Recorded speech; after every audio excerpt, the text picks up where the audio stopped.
vodka, tequila, scotch, beer, wine, rum, gin, whiskey, alcohol. Alcohol probably took 20 years of my life, and you can't get that back. Alcohol is a drug, which most people don't think it is, but it actually is. It's classed as a depressant, meaning it slows down vital functions in the body. Alcohol is made through the fermentation of fruits and grains. The process of fermentation is basically letting fruit sit and rot until it can produce a mind-altering effect when you drink it. There's different types of things you can drink that have different amounts of alcohol in them. Like a beer, if you just drink beer, that has 2 to 6% alcohol. Wine is about 8 to 20% alcohol. And then you got your hard liquors, which are like vodka or whiskey, which are about 40 to 50% alcohol. When someone drinks 2 or more drinks, it acts as a stimulant. When they drink more than that, it acts as a depressant. If you binge drink, what you're doing is you're just drinking repeatedly over and over large amounts and large quantities of alcohol. If you put that much alcohol in your system at one time, you can get alcohol poisoning, which could lead you to go into a coma or even kill you. 12 years old, I was in the 7th grade. When I was in 8th grade, I think I was 13 years old. It became very regular at 14 years of age. 15 years old when I first started drinking. 17 years old, starting going out to parties, doing things like that. At first, drinking was a sociable thing, you know, I drank with my friends. Thought I was really cool going out with all the older guys, and I'd try to show off in front of them and drink myself stupid. They just go out and party all night. By the time I was probably 15 is where I started drinking at school. Putting it in a water bottle, I would take vodka or gin, something clear that looked like water, and I would just drink in class and pop mints in my mouth. We'd go in, break into his parents' liquor cabinet, fill up our super big gulps full of ice and Everclear, and then stop by 7-Eleven and fill the rest of it up with Coke, and then make it to first period. I was drinking not just at parties and stuff, but after classes and after work and even at work. I waited tables, so it was very easy access to alcohol. It was just hard to say no. It was so readily available, and it was constantly there. My drug problem wasn't something that happened immediately. It happened so slowly that I missed the fact that I was addicted to it. It became a routine, a way of life. The only type of people I would hang out with were people who were using drugs or drinking alcohol. And it got to the point where that's all I cared about. It became far more than just a partying thing. It was a necessity. Without having alcohol in me, I could not function. I kind of became a loner because all I ever wanted to do was just drink and drink and drink. It felt like it was my only friend. Felt like that it was always there for me. Somewhere, you know, when things were going bad, I could always have a few drinks. Well, for me, it was never a few drinks. It was always a lot of drinks. I was consuming about 30 beers a day, a whole case of beer, and 3/4 of a gallon of light rum. I would essentially have that and black out every night. I could do nothing but drink 24/7, drink, pass out, drink, pass out. I literally started drinking so much that I would shake if I didn't have a drink. When I would not drink, I'd get extremely sick, deathly sick. Just really achy all over, and you have headaches, and you're so dehydrated that you have no energy. Alcohol had been, you know, in and out my body so much that it had tore away some of the lining of my esophagus, and blood was creeping in. I was a physical disaster. I was that far in my addiction of physical withdrawal that when I shut that alcohol intake off, my body tried to shut down. The actual withdrawal from alcohol can kill you, for one thing. If it's too intense. Your body has no vitamins, or is dehydrated, and you can have DTs, you can seizure to death. It's terrible. I got a phone call, you know, that my father was in the hospital and that he was really, really sick.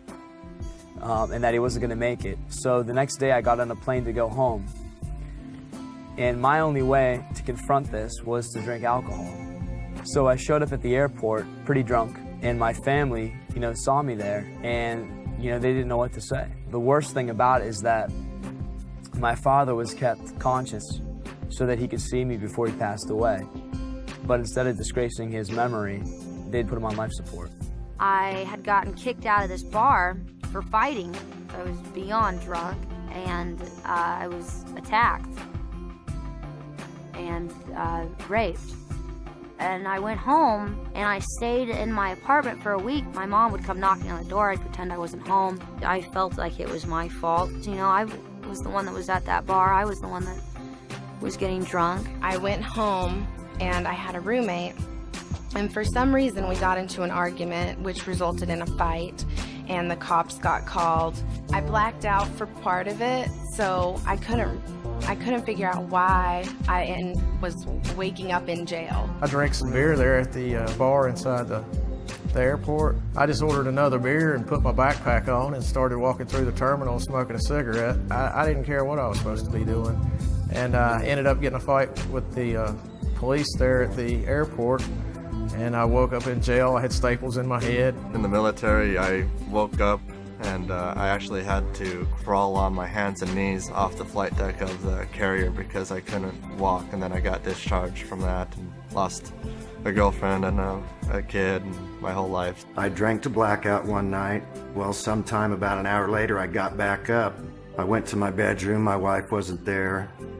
I went to the girls' bedroom, and they were all in the bed together, basically hiding from me through a blackout. And I decided right then that I couldn't stay there anymore.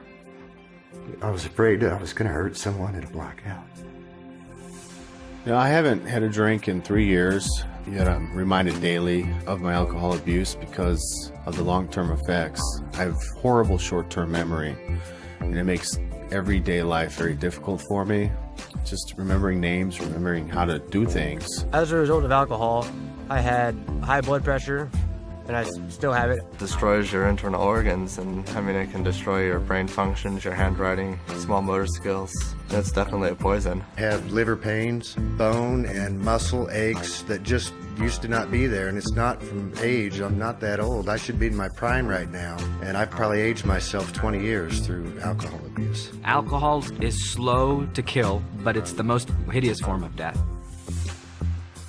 If I had known how sneaky and dangerous and insidious alcohol is, if somebody had kind of told me, and if I had known that it's not this symbol for a good time, I think that would have made a difference. It's not like some of the other drugs that instantly after your first time you're hooked and you're addicted to it. A lot of times, you know, most of my friends didn't even like the taste of beer when they first started drinking. It started out as something that was fun, something we did on weekends. How it progressed to an everyday, all-day thing is beyond me.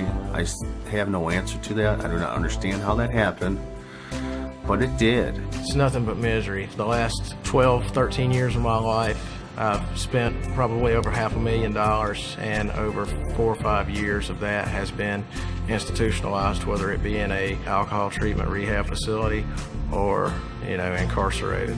Alcohol is just as bad, if not worse, than heroin or barbiturates or anything else. I don't know, if 60% of people go out to drink and get drunk, chances are that they're going to lead to something else and they're going to end up on a downward spiral. I may not be very old, but I have definitely seen some hellish things from alcohol. To be honest, I didn't think someone could get to the point that I was at my age. I thought that took years and years, but no, downward spiral. It might seem fun at the beginning, but after you get stuck in that lifestyle for years, you realize how not fun it is. It's terrifying.